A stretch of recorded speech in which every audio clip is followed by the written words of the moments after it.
परमेश्वर में मेरे अजीज़ों, मेरे भाइयों बहनों, खुदावंद यीशु मसीह में मैं आपका फिर एक बार स्वागत करता हूँ। होप चैनल की तरफ से मैं आपका स्वागत करता हूँ कि आप अपना कीमती समय निकाल कर हमारे वचनों को सुनने आते हैं, परमेश्वर के वचनों को सुनने आते हैं, ताकि आपको ज़्यादा से ज़्यादा आप आशीषों से ग्रहण कर सकें और आपको आपकी जो छुटकारा है वो परमेश्वर की तरफ से हो सके। आपको आपके जो बंधन हैं जो शैतान ने बांधे हैं वो टूट सकें, क्योंकि हम लोग परमेश्वर के लोग हैं, आप खुदावन के लोग हैं कि आप खुदावन हमें उत्तम से उत्तम पदार्थों से तृप्त करना चाहता है। तो वो तभी हो सकता है जब हम अपनी प्रेजेंस को प्रभु यीशु मसीह में लेके आते हैं, तो अपनी प्रेजेंस को उस शरण स्थान में लेकर आते हैं। तो हम सीख रहे हैं खुदावन के ऊपर पूर्ण विश्वास हम कैसे करें, हमें कैसे करना चाहिए कि हमें ब्लेसिंग्स मिले, हमें छुटकारा मिले। हम सीख रहे हैं कि हमने आज तक देखा कि कैसे दाऊद को खुदावन ने एदोलम की गुफा में ले जाकर उसको एक छोटे बच्चे से एक लड़के से एक मनुष्य बनाया, एक महान जायंट बनाया, एक जनरल बनाया, आने वाले टाइम का एक राजा बनाया, जो 12 गोत्र का राजा बना आगे जाकर। एक दाऊद छोटा बच्चा। हमने देखा कि हमारा विश्वास खुदावन के ऊपर कितना स्ट्रॉन्ग होना चाहिए। साइलेंट है जब खुदावन कार्य नहीं कर रहा, हमें लगता है कि कुछ भी आंसर हमें नहीं मिल रहा, तब भी हमें कैसे खुदावन पर विश्वासशील रहना है। हमने देखा कि हमें कब चुप रहना है, हमें कब शांत रहना है, खुदावन के भरोसे के ऊपर हमें रहना है। और फिर हमने देखा कि हम खुदावन के ऊपर कैसे भरोसा रख सकते हैं, और हमने देखा कि हम खुदावन के हजूरी में कैसे हम आगे बढ़ सकते हैं।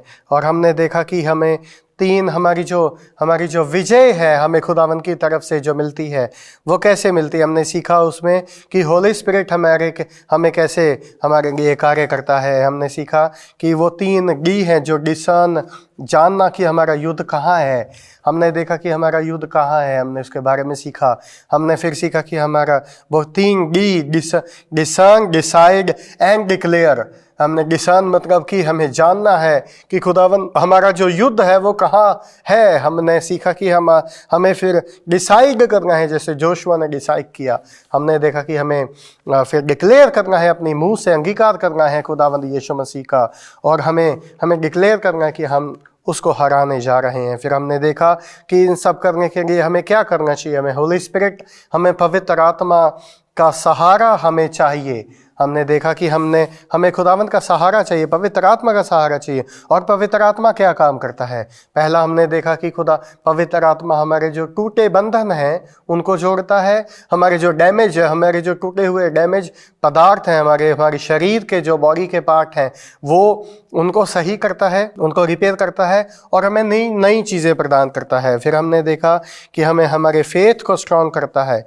फिर हमने देखा कि हमारा जो अगला विक्ट्री का साइन है, विजय का साइन है, हमें कैसे आगे हमें कौन हमें बचा सकता है। तो हमारा परमेश्वर का ये जो पवित्र वचन है जिसको हम पढ़ते हैं, जिसके थ्रू हम अपने आप को आगे लेके जा सकते हैं। बाइबल हमारा जो आगे का वचन है कि कितने लोग, और बाइबल, फिर हमने देखा कि बाइबल की हमारे लिए बाइबल पढ़ना क्यों इतना इम्पोर्टेंट है। तो ये हमने देखा कि ये हमारी दिमाग को शार्प करती है। बाइबल जो है हम पढ़ते हैं, पवित्र शास्त्र हमारे दिमाग को शार्प करती है। फिर हमने देखा कि हमने आगे देखा कि हमारे जो क्विक आंसर हमें कैसे मिल सकता है, हमारे प्रश्नों का उत्तर कैसे मिलता है, वो बाइबल हमें सिखाती है। फिर हमने पढ़ा कि हमें जो अबंडेंट, हमें जो ऑसमली तरीके से बढ़ाता है, खुदा कैसे बढ़ाता है। तो साम का भजन संहिता 1 और उसका 2 से 3 में लिखा है कि परमेश्वर के लोग उस पेड़ के समान है जो उस नदी के किनारे लगाया जाता है। तो खुदावंद हमारी रक्षा करता है, हमें उस पेड़ के समान वो बनाता है, हमारे बंधनों को तोड़ता है, हमारी आशीषों को खोलता है। और फिर हमने देखा कि हमें वो कंप्लीट चेंज कर देती है। ये बाइबल, पवित्र शास्त्र हमें कैसे कंप्लीट चेंज करता है। फिर हमने देखा कि खुदावंद हमें कैसे ब्लेस करते हैं, हमने देखा कि हमें कैसे आगे बढ़े। तो आज का हमारा जो टॉपिक है, मैं आज का जो टॉपिक आपको बताना चाहिए, क्या हम करें, वो हमें क्या करना चाहिए जब हमें सब कुछ असंभव लगे, जो करते हुए सब कुछ हमें असंभव लगे, हमें क्या करना चाहिए। हमें आज हम ये सीखेंगे कि परमेश्वर में हमें विश्वास, कंप्लीट विश्वास हमारा कैसे होना चाहिए, और जब अगर हमें सब कुछ असंभव लगे तो हमें क्या करना चाहिए हमें क्या करना चाहिए जब सब कुछ when it seems very much impossible। जब दाऊद भाग रहा था तो भागते भागते भागते भागते वो इतना थक गया, उसके कपड़े फटे, उसके पैरों में जूती फटी, और वो भागा। उसके हाथ में तलवार नहीं थी, उसके पास हथियार नहीं थे, लेकिन फिर भी वो भाग रहा था। वो भागते भागते एदुल्लम के कुएं में गया। तो हमें क्या करना है, हम अगर आज भाग रहे हैं, अगर आज हमारी सिचुएशन ऐसी है कि हमें लग रहा है कि सब कुछ असंभव है, तो हमें क्या करना है, आज हम सीखेंगे हमें आगे क्या बढ़ना है, आगे क्या करना चाहिए। तो मैं पढ़ूंगा भजन संहिता उसका 107 और उसका 42 वचन। ये भजन संहिता जो 107 अध्याय है, ये 4 भागों में बांटा हुआ है मेरे अजीजों। 4 भागों में बांटा गया है ये भजन संहिता 107, और ये ब्यूटीफुली, इसको बहुत ही अच्छे तरीके से इसकी 4 पिक्चर्स के रूप में इसको दिखाता है ये भजन संहिता। मैं आपको बताता हूँ। सबसे पहले मैं पढ़ूंगा आपके सामने भजन संहिता का 107 और उसका 42वां वचन। इसमें लिखा है, सीधे लोग देखकर आनंदित होते हैं और सब कुटिल लोग अपने मुंह बंद करते हैं। आइए हम सब प्रार्थना करते हैं। पवित्र शास्त्र के मुताबिक खुदावंत की हजूरी में हम आते हैं। प्रभु, पवित्र वचन में जो लिखा है खुदावंत कि तू अपने दासों को कभी नहीं छोड़ता, हमें अपने आत्मा का सामर्थ्य दे मेरे लॉर्ड। खुदावंत इस वक्त अपने आप को तेरे हाथों में सौंपते हैं खुदावंत, क्योंकि हम जानते हैं कि तू सामर्थी खुदा है, तू जिंदा खुदा है, तू हमें देखता है। प्रभु, अपनी आत्मा का सामर्थ्य हमें दे, ताकि खुदावंत हमारी आंखें खुलें, हमारे दिमाग खुले, ताकि हम जो कुछ सीखें, जो कुछ पढ़ें, जो कुछ सुने अभी खुदावंत, वो तेरी तरफ से हो। हालेलुया, तेरे ही नाम को सामर्थ्य मिले, ताकत मिले। प्रभु, मुझे प्रभु सिर्फ अपना माइक के लिए इस्तेमाल करना, अपने शब्दों के लिए इस्तेमाल करना प्रभु, और सुनने वाले आशीष पाएं। मांगता हूँ तेरे प्यारे बेटे प्रभु यीशु के नाम से, आमीन। आज हम सीखेंगे कि खुदावंत कैसे हमारे जीवनों में कार्य करता है। आज हम सीखेंगे कि हम मुसीबत में कैसे खुदावंत में क्या हम वो कार्य करें कि जब हम मुसीबत में भी हों तो खुदावंत हमें आंसर दे। तो ये भजन संहिता 107 जो है वो एक बहुत ही अच्छे तरीके में इसको 4 भागों में बांटा गया है। सबसे पहला भाग जो हम देखते हैं वो है डेजर्ट। ये रेत उस रेत के रेगिस्तान के जैसे है कि जब हमें लगता है जहां पे सूखा है, सब तरफ सूखा है, और हमें लगता है कि हमारी उत्तर, हमें आंसर का, हमारे जो जवाब है, हमारे क्वेश्चन का जवाब वो हमें नहीं मिल पा रहा। मैं आपको कहना चाहता हूं मेरे अजीजों, जब हमें आंसर नहीं मिल पा रहा तो हमें क्या करना चाहिए? हमें परमेश्वर के पास आना चाहिए, हमें यीशु के पास आना चाहिए। अपने उस कंफर्टेबल जोन से निकलकर अगर आप यीशु के उस जोन में, कंफर्ट में एंटर करते हैं तो खुदावंद यीशु मसीह आपको उस सूखे में ब्लेस करना शुरू करता है। अगर हम अब्राहम की स्टोरी को देखें तो खुदावंद ने जब उसको बोला अब्राहम को कि इस देश से निकल, अपने लोगों से निकल, अपनी वाइफ को लेके निकल ले, तो वो एक ऐसी जगहों में रहता था जहां पे सूखा होता था। वो ऐसी जगहों में रहता था जहां पे सिर्फ खुदावंद उसकी आवाज सुनने के लिए है और कोई नहीं है। तो जब उसकी बात को नहीं सुना गया, जब उसकी आवाज को नहीं सुना जा रहा था, तो उसके लिए वो सूखे का टाइम था। आज मैं आपको कहना चाहता हूं कि आपके बीच में ऐसे टाइम आए होंगे, और यहाँ अगर आपके बीच में अभी टाइम ऐसा चल रहा होगा कि जब आप डेजर्ट में आपको लगता है तो आप खुदावंद यीशु मसीह के पास आइए, प्रभु यीशु के पास आइए, उस यहोवा के पास आइए जो सामर्थी खुदा है, जो देने के लिए तैयार है हमें। असंभव कार्य को संभव बनाने के लिए हमें तैयार है। उसका नेचर है खुदावंद का उसका ये हैबिट है कि वो ऑर्डिनरी को, एक साधारण इंसान को उठा के वो एक्स्ट्राऑर्डिनरी बना देता है। अब्राहम जो अब्राहम था वो एक साधारण इंसान था। एक मट्टी में से वो कुम्हार के रूप में वो बर्तन बनाने वाला इंसान था, और उसको खुदावन ने चुना और आगे बढ़ा। और वो डेजर्ट का टाइम जब उसको लोग मजाक उड़ाते होंगे कि जिस प्रॉमिस की वजह से खुदावन ने तुझे बुलाया वो प्रॉमिस अभी तक पूरा नहीं हुआ, तो वो कब पूरा होगा? लेकिन फिर भी वो विश्वास में बना रहा। और हम जानते हैं कि जब विश्वास में वो बना रहा, विश्वास के बाद भी वो खुदावन में, यहोवा में वो उसको जो बेटा मिला, कितने सालों के बाद उसको बेटा मिला, 33 ईयर्स के बाद, 94 ईयर्स में उसको बेटा मिला। 94 ईयर्स में बेटा मिला। तो उसके बाद बेटा मिलने के बाद भी खुदावन ने उसका विश्वास एक आखिरी बार उसका विश्वास चेक करने के लिए खुदावन ने उसको बोला कि तू अपने बेटे की कुर्बानी दे दे। तो आप मुझे बताइए कि क्या मनुष्य की कुर्बानी खुदावन को कबूल होती है? नहीं। मनुष्य का सिर्फ हमारे जुबान का अंगीकार खुदावन को कबूल है और कुछ नहीं। तो खुदावन ने लेकिन फिर भी उस पे उसका विश्वास चेक करने के लिए तभी उसका नाम विश्वासियों का पिता पड़ा।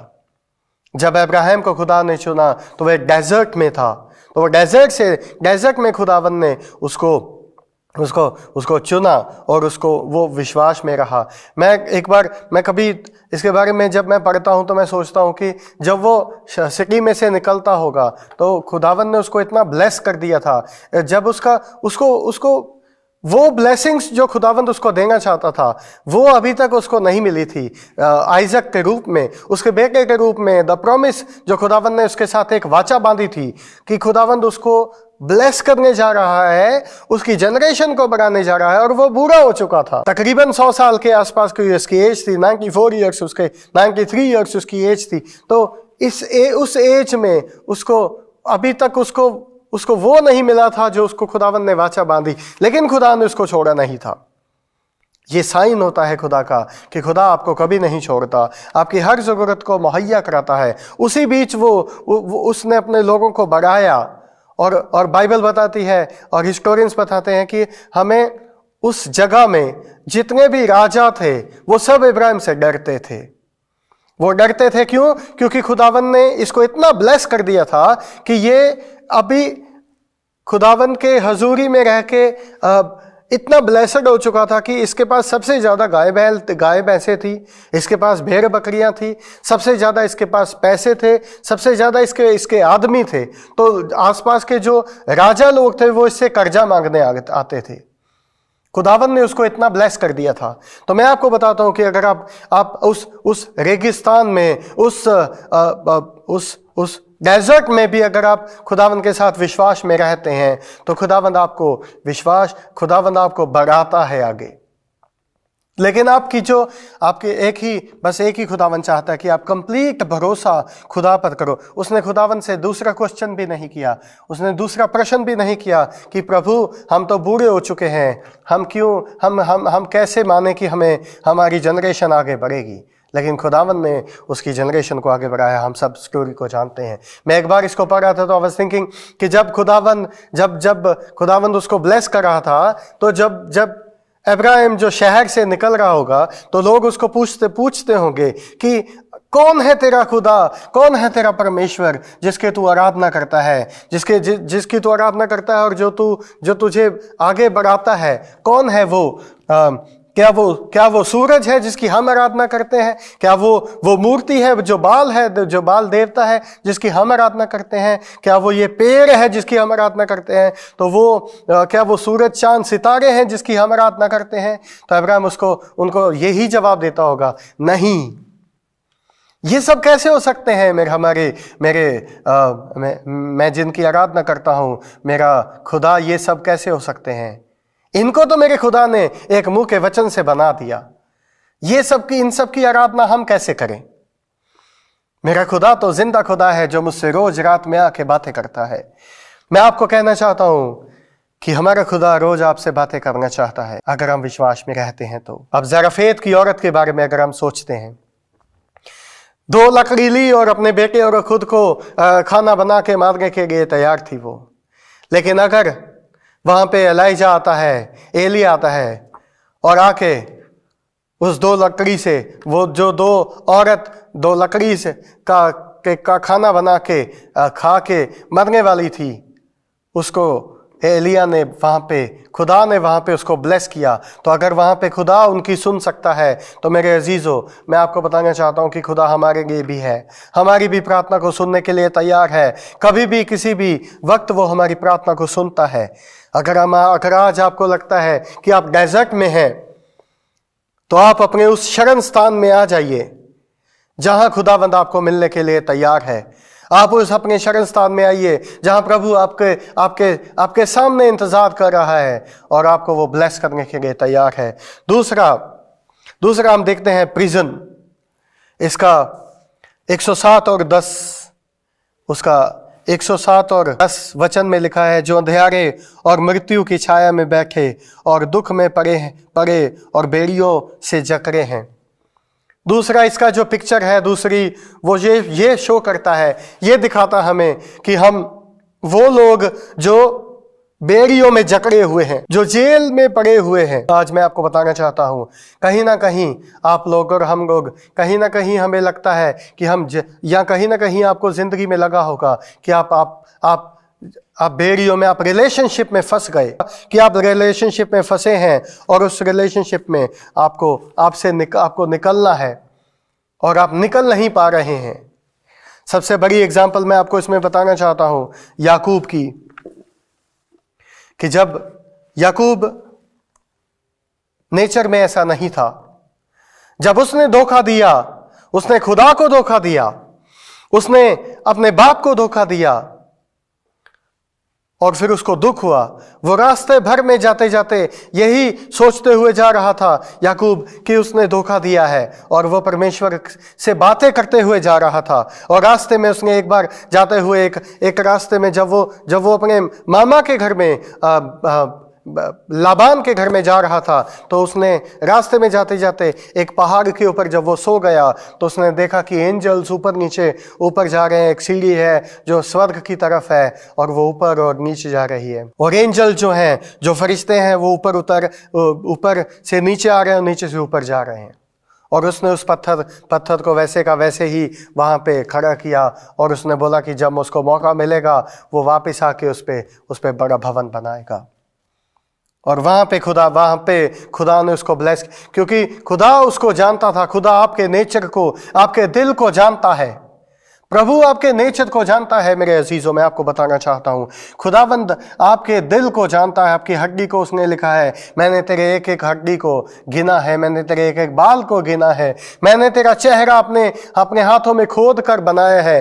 तो मेरे अजीजों, मैं कहना चाहता हूँ, जिसने आपका नाम, आपके खुदा ने, हमारे यहोवा ने हमारा नाम जो अपने हाथों में खोद कर बना दिया है, उसको मिटने मत देना। आप प्रभु यीशु मसीह में विश्वास कीजिए तो आपको आगे बढ़े। वो ऐसा नहीं था, याकूब ऐसा नहीं था, उसने धोखा दिया। लेकिन आप अंत में देखते हैं कि जब उसने डिसीजन ले लिया एक कि नहीं, अब बस मैं इससे ज्यादा और नहीं सह सकता, तो वो वापस आया और आके ईसाऊ को मिला और ईसाऊ ने उसे माफ किया। तो जब ईसाऊ, एक भाई अपने भाई को माफ कर सकता है जिसको उसने धोखा दिया, तो वो परमेश्वर जो हमें देख रहा है वो हमें माफ नहीं कर सकता? जो ईसाऊ माफ कर सकता है, तो मैं बताना चाहता हूं कि वो परमेश्वर जो जिंदा खुदा है, जिसने हमें बनाया, जिसने हमारे पापों के लिए उस क्रॉस पर जान दे दी और उस क्रॉस पर अपना पवित्र खून बहा दिया, उस पहाड़ के ऊपर हमारी खातिर वो 3 दिन तक उस जगह में उसकी बॉडी रही जहां पे दूसरों की रहती। तो क्या वो हमें माफ नहीं कर सकता? क्या वो हमें देखता नहीं है जो सब जानता है? क्या वो उस जगह में जहां पे जाना नामुमकिन है, वो हमारे लिए गया? पानी के ऊपर चलना, खुदावंद ने ऊपर चल के दिखाया कि वो नामुमकिन चीजों को भी मुमकिन कर सकता है। उसने ईसाऊ को ईसाऊ के मन में डाल दिया कि ये अब उसको माफ़ करने के लिए, तो जब वो माफ़ कर सकता है तो क्या हमारा प्रभु यीशु हमें माफ़ नहीं कर सकता? हमारा प्रभु यीशु जिसने हमारी पापों की खातिर अपनी जान दी उस क्रॉस के ऊपर, based on the Bible, according to the Bible, जो रूल के मुताबिक, जो भविष्यवाणी की गई थी कि ऐसा होगा, एक मेमना, उस मेमने की आराधना जहाँ पे जो स्वर्ग में हो रही है, जो हो रही थी, जो अब भी इस समय भी हो रही है, जिसकी आराधना इस समय भी हो रही है, वो आगे भी होगी, वो कल भी होगी, वो परसों भी होगी, जो हमेशा होती रहती है। अगर वहाँ पे उसकी आराधना हो रही है तो यहाँ पे भी उसकी आराधना हो रही है। वो हमें माफ़ करने के लिए तैयार है। तो आज मैं आपको चैलेंज करता हूँ मेरे अजीज़ों, जो आप देख रहे हैं, आप अपने अपने हृदयों को बदलो, उस शरण स्थान में आइए जहाँ पे खुदावंद आपको मिलता है। जब आप इस स्थान में आएंगे तो खुदावंद आपके सामने आपको माफ़ करने के लिए भी तैयार है। पहला हमने सीखा कि खुदावंद कैसे हमें डेजर्ट में से निकाल के ले आता है। तो डेजर्ट में खुदावंद ने बहुत सारे लोगों को निकाला, इब्राहिम। फिर दूसरा हमने सीखा प्रिजन, कि प्रिजन से हमें कैसे छुटकारा मिलता है। मैं आपको बताना चाहता हूँ कि प्रिजन जो छुटकारा, हम किसी न किसी रिलेशन में फंसे होते हैं, किसी न किसी हम बंधन में फंसे होते हैं। ये सब हमारे प्रिजन्स हैं, यह सब हमारे बंधन हैं। अगर हम अपनी जॉब में, अगर हम प्रभु से प्रार्थना ना किए बिना, खुदावंद किसी की हजूरी में आए बिना हम अगर फंसे हुए कहीं, तो हम अगर अपनी जॉब में हैं, हम पैसे के पीछे भाग रहे हैं, तो हम पैसे के अधीन फंसे हुए हैं। अगर हम अपने रिलेशंस में हैं और हम प्रार्थना नहीं करते तो हम रिलेशंस में फंसे हुए हैं। अगर हमें कोई रोक रहा है प्रार्थना के लिए तो हम उस रुकावट में हैं, हम फंसे हुए हैं, हम प्रार्थना नहीं करते। तो मैं आज आपको चैलेंज करता हूँ, खुदावंद यीशु मसीह में आप वापस आइए। वो आपको डेजर्ट से भी छुड़ाएगा और आपको बंधनों से भी छुड़ाने के लिए तैयार है। आइए हम सब प्रार्थना करते हैं। हालेलुया। मेरे प्यारे पवित्र आत्मा, मेरे सामर्थी खुदा, जिंदा प्रभु, तेरी आराधना में आते हैं प्रभु, तेरे सामने अपने सरों को झुकाए खुदावंद, तेरी हजूरी में हम आते हैं, अपने आप को तेरे पवित्र हाथों में सौंपते हैं। संभाल खुदावंद हमें। हालेलुया। जो वचन हमने पढ़ा है और सीखा है, सुना है खुदावंद, उसको 100 गुना 1000 गुना फल लाओ हमारी लाइफ में। संभालो प्रभु, अपने आप को तेरे पवित्र हाथों में सौंपते हैं। मांगता हूँ तेरे प्यारे बेटे प्रभु यीशु के नाम से, आमीन। अजीजों, अगर आप पहली बार इस चैनल के साथ जुड़े हैं तो मैं आपको रिक्वेस्ट करता हूँ, मैं धन्यवाद करता हूँ आपके से कीमती समय के आपने निकाला और खुदावन की हजूरी में आप आए। आप ब्लेस हो रहे हैं हमारी इन वचनों से, जो खुदावन के वचन हैं, जो हमारे द्वारा बोले जाते हैं। तो मैं आपको रिक्वेस्ट करता हूँ कि आप अपने इस चैनल को सब्सक्राइब कीजिए और आगे अपने रिश्तेदारों और दोस्तों के साथ इसको साझा कीजिए, ताकि आपको उनको भी वही ब्लेसिंग्स मिल सके, वही आशीषें मिल सके जो आपको मिलती हैं। आमीन।